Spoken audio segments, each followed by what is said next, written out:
Assalamualaikum warahmatullahi wabarakatuh. Waalaikumsalam warahmatullahi wabarakatuh. Baiklah, di sini kami dari kelompok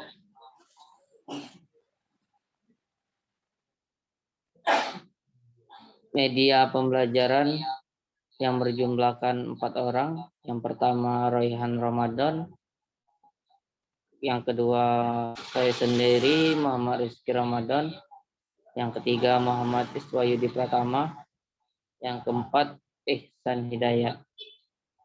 Baiklah, di sini kami ditugaskan untuk membuat media audiovisual gerak.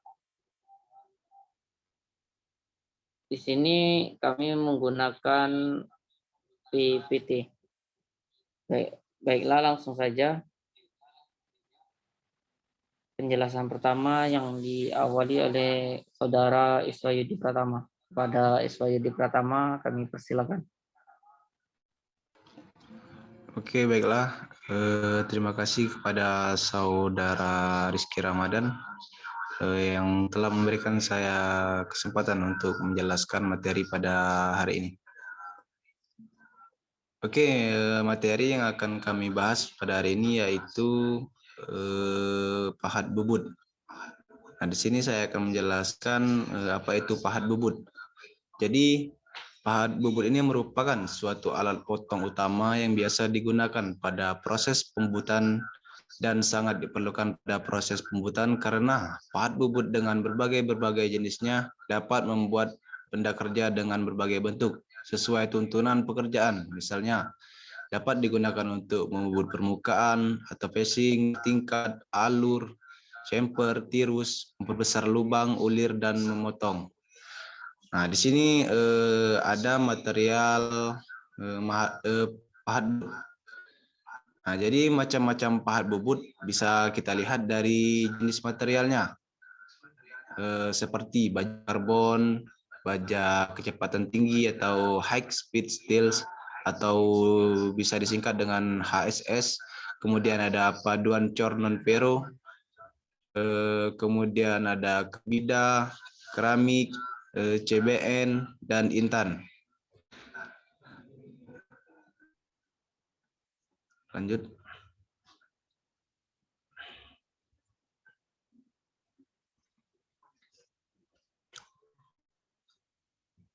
Nah, selanjutnya di sini ada baja karbon. Nah, baja karbon ini yang termasuk dalam kelompok baja karbon adalah high carbon steel atau disingkat dengan HCS, dan carbon tool steel atau disingkat dengan CTS. Nah, baja jenis ini mengandung karbon yang relatif tinggi yang mempunyai kandungan karbon dari 0,7% sampai dengan 1,4% Celcius. Nah, dengan prosentasi unsur lain relatif rendah yaitu Mn, W, dan Cr. Masing-masing mempunyai 2% sehingga mampu memiliki kekerasan permukaan yang cukup tinggi. Baja karbon jenis ini hanya dapat digunakan pada kecepatan potong yang rendah dari 10 mili per menit dan hanya dapat digunakan untuk memotong logam yang lunak atau kayu. Nah, kemudian di sini ada baja kecepatan tinggi atau high speed steel. Pada sekitar tahun 1898 ditemukan jenis baja paduan tinggi dengan unsur paduan krom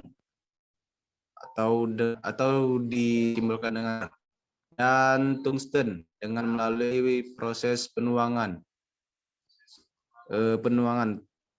Selanjutnya dilakukan pengerolan atau penempaan dibentuk menjadi batang segi empat atau silinder.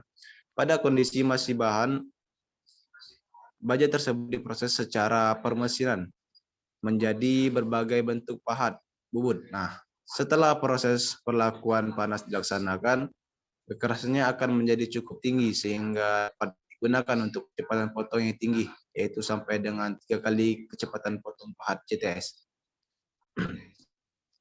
Nah, baja kecepatan tinggi ini apabila dilihat dari komposisinya dapat dibagi menjadi dua. yakni bajak.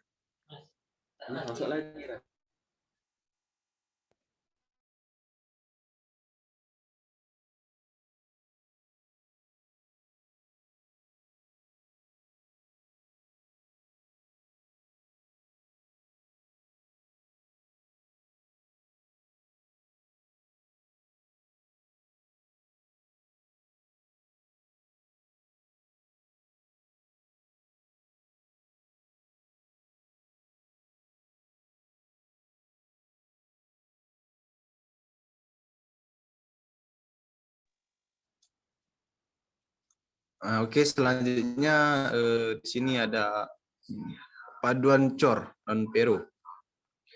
Nah, sifat-sifat paduan cor non Peru adalah di antara sifat yang dimiliki HSS tadi dan karbida. Sehingga di dalam penggunaannya memiliki karakteristik tersendiri karena karbida terlalu rapuh dan HSS mempunyai ketahanan panas dan ketahanan aus yang terlalu rendah. Jadi material ini dibentuk dengan cara dituang menjadi bentuk-bentuk yang tertentu, misalnya tolbit atau sisipan yang kemudian diasah menurut geometri yang dibutuhkan. Selanjutnya bahan jenis karbida. Nah, bahan jenis karbida yang di semen merupakan bahan pahat yang dibuat dengan cara menyinter atau sintering serbuk karbida dengan bahan pengikat yang umumnya dari kobal dengan cara carburizing masing-masing bahan dasar tungsten, titanium, tantalum dibuat menjadi karbida yang kemudian digiling dan disaring.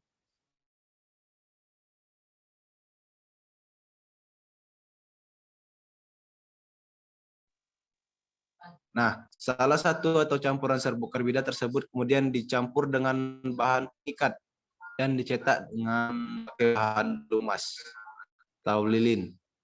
Nah, setelah itu dilakukan presentering.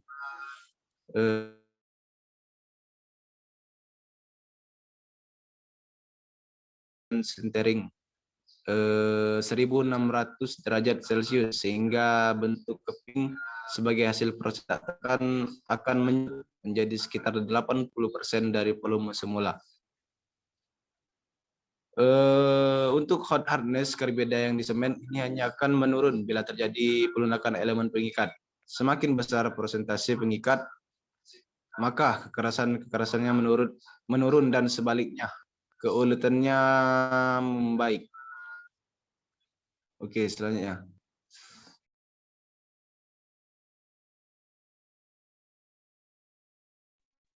Nah, kemudian di sini ada bahan keramik ya. Jadi keramik menurut definisi yang sempit adalah material paduan metalik dan non-metalik. Sedangkan menurut definisi yang luas adalah semua material selain metal atau material organik, nitride, oksida, boride, dan silikon serta karbon. Selanjutnya intan. Nah, sintered diamond atau merupakan hasil proses sintering serbuk intan tiruan dengan pengikat 5% sampai 10%. Tahan panas sangat tinggi dan tahan terhadap deformasi plastik. Nah, sifat ini ditentukan oleh besarnya butir intan serta persentase komposisi material pengikat. Karena intan pada temperatur tinggi akan berubah menjadi grafit dan mudah terdifusi dengan atom besi. Maka pahat intan tidak dapat digunakan untuk memotong bahan yang mengandung besi. Oke, selanjutnya.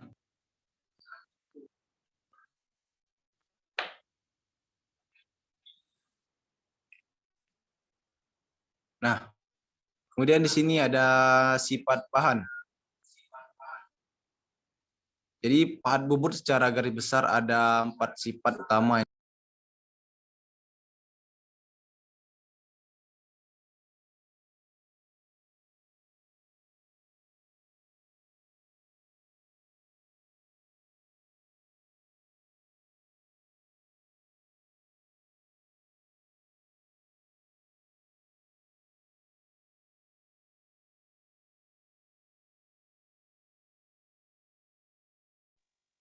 Oke, yang pertama itu sifat keras. Sifat paling utama yang dibutuhkan oleh alat potong adalah keras.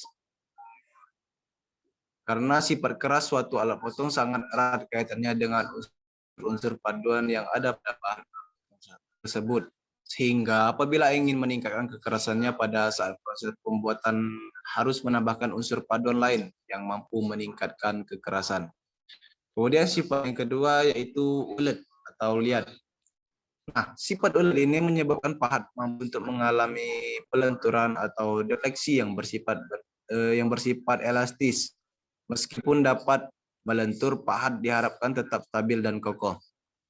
Defleksi hanya diperlukan untuk mengurangi efek dari beban kejut. Untuk menanggulangi hal tersebut, maka pahat dibuat dari dua material yang berbeda.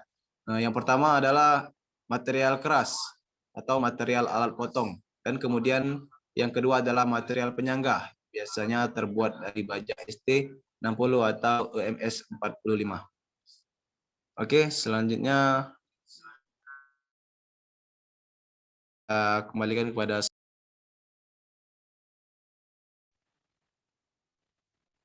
Baiklah, terima kasih. Selanjutnya kepada Saudara Ihsan kami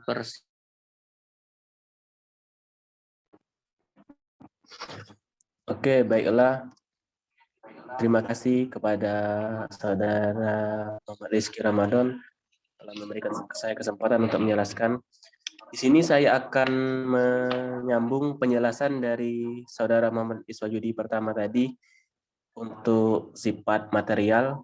Untuk yang ketiga ialah tahan panas. Jadi setiap alat potong pada saat digunakan pemotongan atau penyayatannya akan timbul panas. Hal ini akan mengakibatkan pemotongan atau coating speed, kecepatan makanan, kedalaman pemakanan, putaran mesin, jenis benda kerja yang dikerjakan, dan penggunaan air pendingin.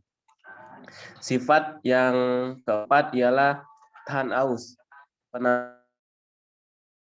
Mudah sekali untuk mengalami kehausan. Sifat ini tidak bisa terlepas atau erat kaitannya dengan sifat yang lain, yaitu kekerasan, keuletan, dan tahan panas. Akan tetapi, merupakan hal yang berdiri sendiri. Umur pakai pahat secara normal menunjukkan tingkat ketahanan terhadap keausan. Keausan yang timbul pada mata saat sayat pahat bubut dapat disebabkan terjadinya gesekan, namun getaran yang terjadi pada saat pemotongan atau penyayatan. Sifat tahan aus dapat diperbaiki dengan penambahan unsur paduan ataupun perbaikan pada geometri sudut dan pada bubut.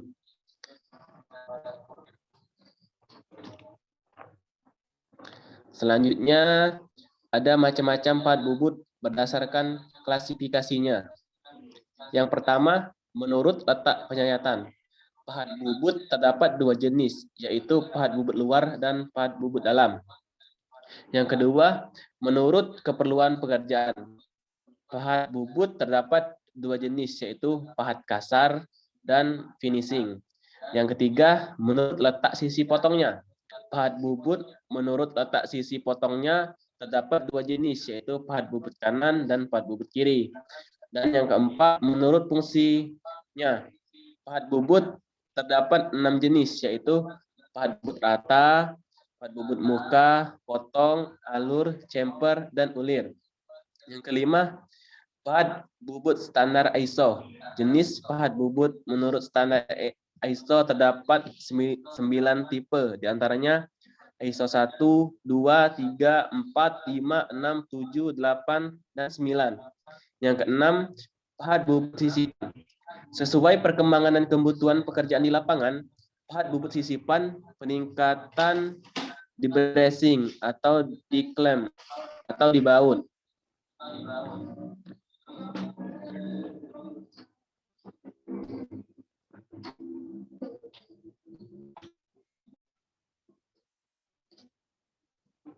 Nah, bisa dilihat gambar ini pahat bubut dalam, ada pahat bubut ISO,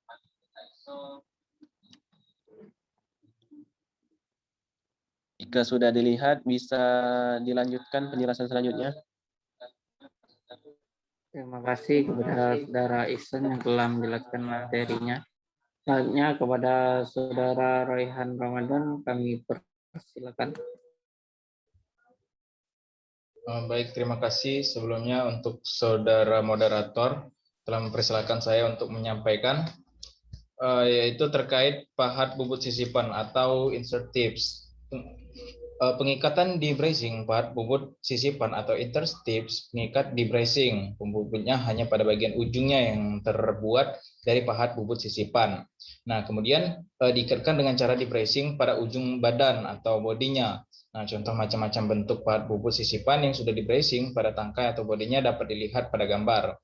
Selanjutnya B, itu pahat bubut sisipan atau insert tips, itu pengikatan klem atau dibaut. Nah, pengikatannya yaitu dengan cara pahat bubut sisipan klem atau dibubut selipkan pada pemegang atau pemegang holder.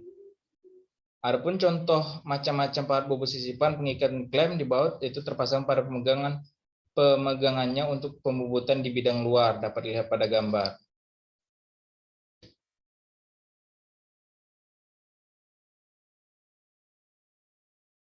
Next, itu geometris pahat bubut.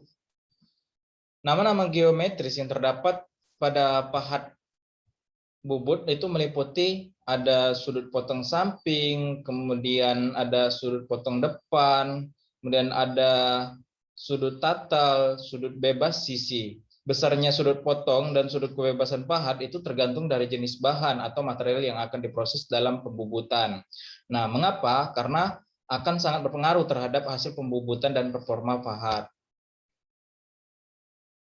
Nah, ini merupakan uraian dari penyampaian di atas, yaitu pahat bubut rata. Nah, ini untuk proses pembubutan rata pada benda kerja dari bahan atau material baja yang lunak atau mild steel. Pahat bubut rata memiliki sudut potong dan sudut-sudut kebebasan sebagai berikut, di mana sudut potong total 80 derajat, kemudian sudut bebas total itu ada 12 derajat dibagi 20 derajat, dan masih banyak lainnya seperti pada gambar di samping.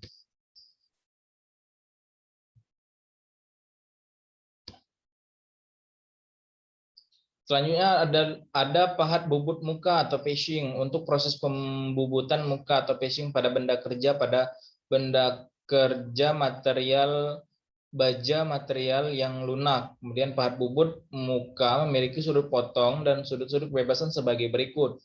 Adapun sudut potong 55 derajat, kemudian ada side cutting atau side cutting edge dengan 12 derajat per 15 derajat. Kemudian ada side cleanser angle 10 derajat banding 13 derajat. Nah, geometris pahat bubut muka facing dapat dilihat pada gambar. Selanjutnya ada pahat bubut ulir segitiga. Pembubutan ulir segitiga yang sering dilakukan pada mesin bubut yang pada umumnya adalah jenis ulir metris atau M dan Whirlwood. Jenis ulir metris ini memiliki sudut puncak ulir sebesar 60 derajat dan ulir Whirlwood itu 55 derajat.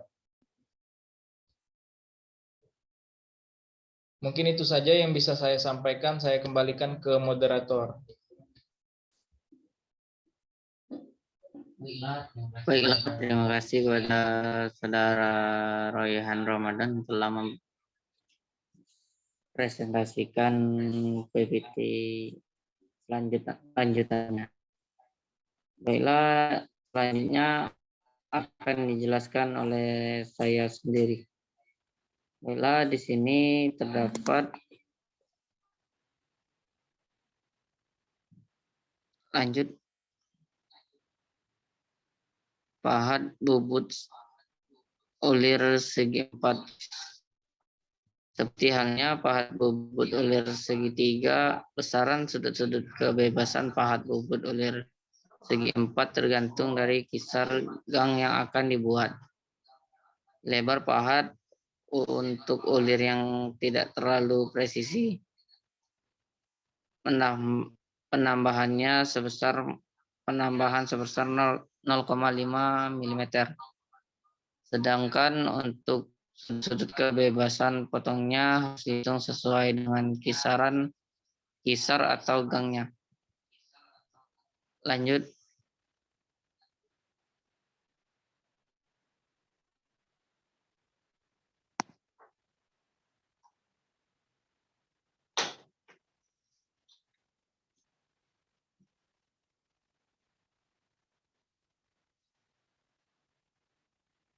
Perubahan geometri sudut pahat. Untuk mendapatkan hasil pembubutan yang baik, pemasaran pahat bubut selain harus kuat dan aman, juga ketinggiannya harus setinggi pusat senter agar tidak terjadi perubahan geometri pada pahat bubut. Posisi ketinggian pahat bubut terhadap pusat senter benda kerja mempunyai pengaruh besar setiap geometri sudut potong utamanya. Disemisalkan posisi tepat pada pusat senter, di bawah pusat senter, atau di atas pusat senter. Geometri awal yang buat akan terpenuhi apabila kita menempatkan pahat tepat pada pusat senter dari pusat putaran benda kerja. Lanjut.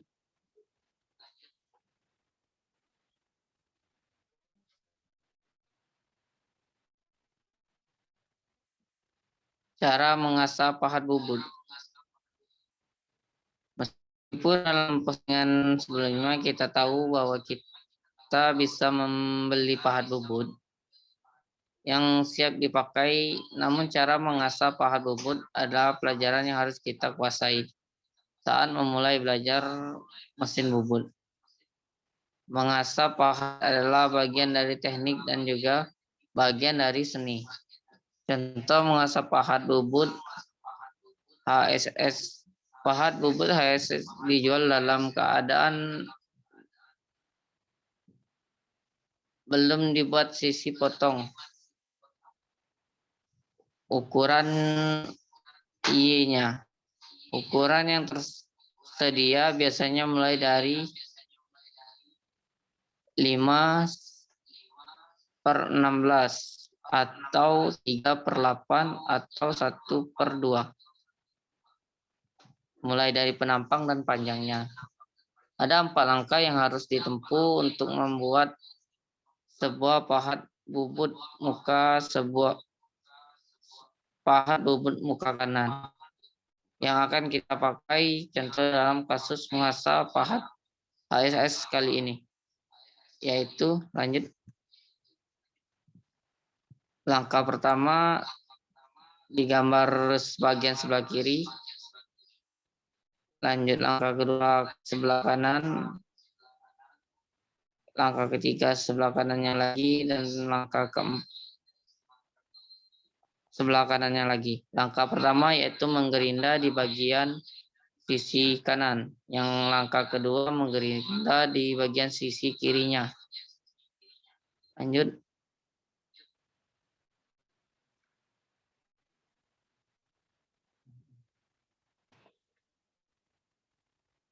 Di langkah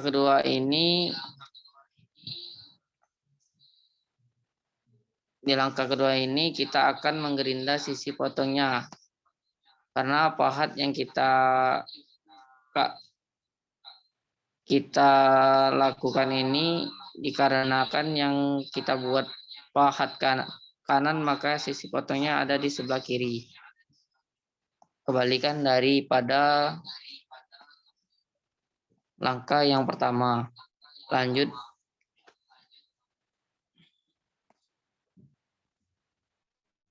Langkah yang ketiga yaitu menggerinda sisi atasnya. Kita akan membuat sudut pembuangan tatal pada sisi atas. Tunjukkan pada warna biru. Lanjut.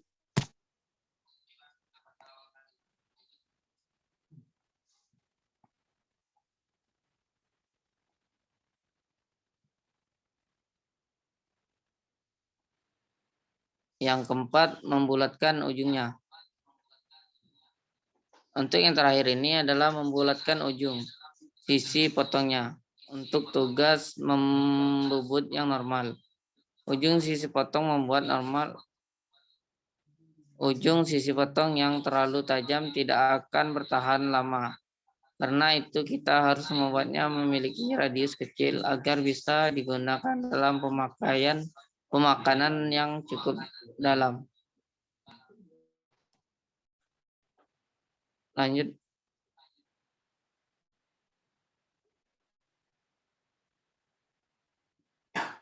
Baiklah, terima kasih. Jika ada yang ingin ditanyakan, langsung kita diskusikan. Itulah diskusi dari kelompok kami. Jikalau ada yang ingin ditanyakan atau ada kesalahan dari pemapar kami, langsung ditulis di kolom komentar. Saya tutup. Wassalamualaikum warahmatullahi wabarakatuh. Waalaikumsalam warahmatullahi wabarakatuh.